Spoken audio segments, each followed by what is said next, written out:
سلام متتبعينا الاعزاء، مرحبا بكم في فيديو جديد. اليوم غادي نوجد معكم واحد الكيكه ديال الليمون، كتجي غزاله ما شاء الله بحجم عائلي، خاصه دابا حنا على ابواب ذكرى المولد النبوي، اللي بغى يوجدها بحال هكا في الصباح ديال العيد كتجي غزاله ما شاء الله. شوفوا ليا، شوفوا ما شاء الله، كتجي من الداخل خفيفه، تجي غزاله ما شاء الله وبحجم عائلي كي قلت لكم. شوفوا ونقرب لكم تشوفوها من الداخل. نتمنى تنال الاعجاب ديالكم وتجربوها بالصحه والراحه. عندنا 4 البيضات، حراره المطبخ، كاس ونص ديال السنيده،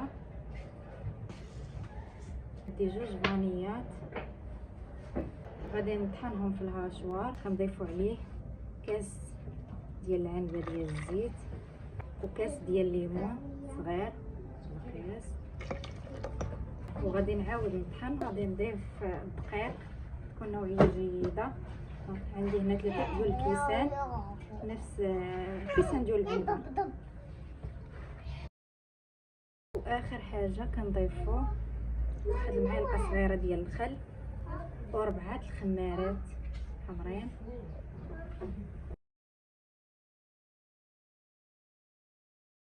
المول كندهنوه بالزبده ونرشوه بالدقيق، وكناخذ واحد الفانيلا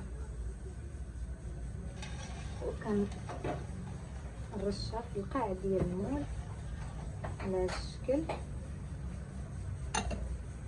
وكناخذ الليمون بحال هذا الشكل كنحطو وكنكبو الخليط. هذه هي الكيكه ديالنا بعد ما قلبتها. شوفوا ما شاء الله كيف كتجي غزاله، ما تحتاجش للتزيين، وما شاء الله راه كتجي عاليه مفشفشه. شوفوا ليا ما شاء الله،